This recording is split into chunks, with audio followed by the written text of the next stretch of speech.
Hello दोस्तों, नमस्कार। स्वागत है आपका हमारे चैनल में। दोस्तों, आज हम आपके सामने लाए हैं चमेली का पेड़। दोस्तों, चमेली तो आप जानते होंगे। दोस्तों, ये पूरे भारतवर्ष में पाया जाता है और लोग इसको अपनी इच्छा अनुसार अपने घर आंगन गमले में फूलों के लिए ज़रूर लगाते हैं। दोस्तों, चमेली का नाम और स्थान फूलों के लिए बहुत महत्व है, क्योंकि जो इसके फूल होते हैं बहुत सुगंधित होते हैं, मन को आकर्षित करने वाले होते हैं, मन को मोहने वाले होते हैं। दोस्तों, चमेली के फूलों में कुछ खास औषधीय गुण भी पाए जाते हैं। दोस्तों, चमेली में कई औषधीय गुण हैं, जैसे तनाव और चिंता को कम करना, त्वचा के स्वास्थ्य में सुधार करना, पाचन में सुधार करना और नींद को बढ़ावा देना। दोस्तों, इसका उपयोग दर्द से राहत दिलाता है और प्रतिरक्षा को बढ़ावा देने और बालों को स्वस्थ बनाए रखने में मदद करता है। दोस्तों, चमेली की सुगंध मन को शांत करती है, तनाव और चिंता को कम करती है और विश्राम को बढ़ावा देती है। इसके सामक गुण अच्छी नींद लाने में मदद करते हैं। यह मस्तिष्क में सेरोटोनिन और डोपामाइन जैसे खुशहाल हार्मोन को बढ़ावा दे सकता है, जिससे व्यक्ति का मूड बेहतर होता है। दोस्तों, जीवाणुरोधी और सूजनरोधी गुणों के कारण यह मुहासों का इलाज करने और त्वचा को आराम दिलाने में मदद करता है। यह घावों को भरने में मदद करता है और संक्रमण से बचाता है। चमेली का तेल स्कैल्प को पोषण दे सकता है, रूसी को कम कर सकता है और बालों को बड़ा, लंबा, घना और चमकदार बनाता है। दोस्तों, चमेली की चाय पाचन एंजाइमों को उत्तेजित करके सूजन, अपच और ऐंठन में मदद करती है। यह हानिकारक बैक्टीरिया से लड़ने और अच्छे बैक्टीरिया को बढ़ावा देने में मदद करती है।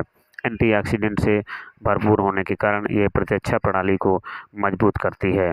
इसके दर्द निवारक गुण सिर दर्द, मांसपेशियों के दर्द और मासिक धर्म की ऐंठन की समस्याओं को दूर करती है। चमेली के तेल को जोड़ों के दर्द और सूजन में भी इस्तेमाल किया जाता है।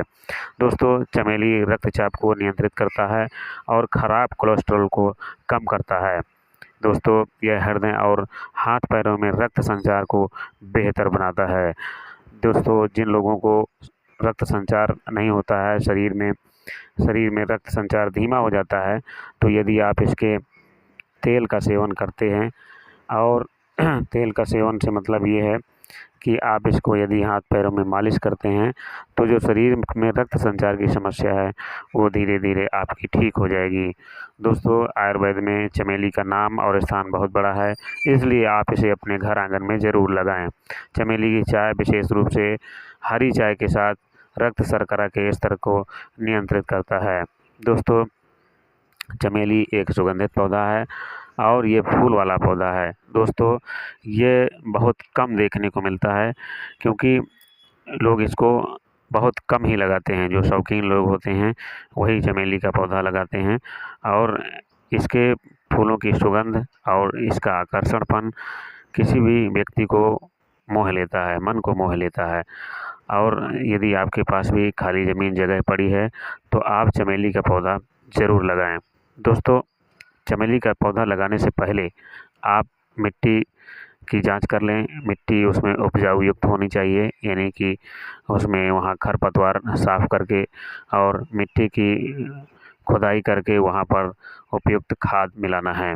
कोशिश करें कि आप गोबर की सड़ी गली खाद या कंपोस्ट खाद मिला सकते हैं। दोस्तों, शुरुआत में ही इसमें आपको रासायनिक खाद नहीं देना है, इसको आपको जैविक खाद के द्वारा इस पौधे को उगाना है। दोस्तों, यदि आप इसके पौधे प्राप्त करना चाहते हैं, तो आप अपनी नज़दीकी नर्सरी से, जो फूल वाली नर्सरी होती है, वहाँ से ये पौधे प्राप्त कर सकते हैं।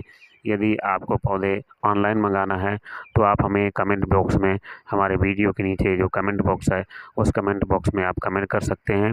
उसमें अपना आप मोबाइल नंबर लिख सकते हैं। यदि आप कमेंट लिखते हैं और मोबाइल नंबर लिखते हैं और पौधे की मांग करते हैं, तो आपके घर तक ये पौधा निःशुल्क पहुंचाया जाएगा। दोस्तों, इस पौधे को लगाने की विधि और तौर तरीका हमारे द्वारा प्रदत्त जो माली है, जो निःशुल्क है आपके लिए, वो आपको सारी सुविधाएं बताएगा और कैसे ये पौधा जल्दी ग्रो करेगा, कैसे इसकी खाद और मिट्टी कैसी रखना है और कैसे इसकी देखभाल करना है समय समय पर, और इसमें जो भी कीटाणु लगते हैं जो पौधे को नष्ट करते हैं, उन कीटाणुओं से कैसे इस पौधे की सुरक्षा करना है, कौन कौन से कीटनाशक दवाइयाँ पड़ती हैं, इनकी सारी जानकारी हमारे माली के द्वारा दी जाएगी। इसलिए यदि आप अपना ये पौधा अपने घर आंगन में या आप फार्म हाउस में, गार्डन में, बालकनी में कहीं भी उगाना चाहते हैं, जैसे भी आपके पास उचित जगह है और उचित व्यवस्था है, उस हर जगह पर आपका ये पौधा तैयार हो जाएगा। दोस्तों, कई बार ये देखा जाता है कि लोग पौधे तो ले जाते हैं लेकिन उसका परवरिश सही ढंग से नहीं कर पाते हैं, क्योंकि जो उस पौधे को खाद मिट्टी चाहिए वो आप नहीं दे पाते हैं जानकारी के अभाव में। तो कई बार ऐसा पौधा आप महंगा पौधा ला कर के लगाते हैं और वो पौधा धीरे धीरे पीला हो जाता है और धीरे धीरे वो सूख भी जाता है। दोस्तों, इससे आपका नुकसान होता है। इसलिए जब भी आप कोई भी पौधा अपने घर आंगन में लगाना चाहें तो उचित सलाह और पूरी सलाह लेने के बाद ही लगाएं, क्योंकि कई बार देखा जाता है कि आप पौधा लाते हैं और जैसा उसका परवरिश होना चाहिए, परवरिश करना चाहिए, वो पौधा के परवरिश आप नहीं कर पाते हैं और पौधा सूख जाता है। इसलिए कोशिश करें कि आप हमारा वीडियो देख करके और हमें कमेंट बॉक्स में ज़रूर लिखें। आपके घर तक ये पौधा पहुंचाया जाएगा और आपको निःशुल्क माली और निःशुल्क जो खाद और मिट्टी है वो निःशुल्क प्रदान किया जाएगा। दोस्तों, इसलिए इस पौधे को अपने घर आंगन में ज़रूर लगाएं और यदि कोई भी फूल वाला पौधा आप अपने घर आंगन में खाली पड़ी ज़मीन में, छत में, बालकनी में, फार्म हाउस में, खेत में कहीं भी लगाना चाहते हैं तो आप हमें कमेंट बॉक्स में ज़रूर संपर्क करें। दोस्तों, यदि आपकी जानकारी में कोई अपने यार दोस्त मित्र भी चमेली का पौधा लगाना चाहते हैं तो भी हमारे वीडियो को देखने के बाद उसमें कमेंट करें और ये पौधा निःशुल्क प्राप्त करें। दोस्तों, जब आप कमेंट करें तो अपना एड्रेस भी लिख सकते हैं, क्योंकि यदि आप एड्रेस नहीं लिखेंगे तो हमें क्लियर नहीं होगा। यदि आप एड्रेस नहीं लिखते हैं तो मोबाइल नंबर ज़रूर लिखें। यदि मोबाइल नंबर लिखा होगा तो उसमें हम आपसे संपर्क कर सकते हैं। दोस्तों, कई बार कमेंट में ये देखा जाता है कि लोग मेन चीज़ नहीं लिखते हैं, यानी कि मोबाइल नंबर लिखते ही नहीं हैं, बस उसमें लिख देते हैं हमें पौधा चाहिए, पौधा चाहिए।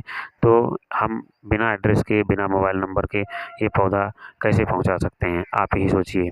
इसलिए कमेंट में अपनी बात, आपके पास क्या जगह है, यानी कि आप कहाँ लगाना चाहते हैं, घर में, आंगन में या बालकनी में या छत में, आपके पास उचित व्यवस्था कहाँ पर है। यानी कि हम ये आंकड़ा इसलिए लगाते हैं कि पौधे को, किसी भी पौधे को लगाने के लिए उसमें 6 से 8 घंटे का धूप लगना बहुत आवश्यक है, जो सीधी धूप उस पौधे पर पड़नी चाहिए, क्योंकि धूप पौधे को स्वस्थ और मजबूत बनाती है और इससे पौधा स्वस्थ और हरा भरा रहता है और टिकाऊ और मजबूत रहता है। यदि आप छाया में ये पौधा लगा देंगे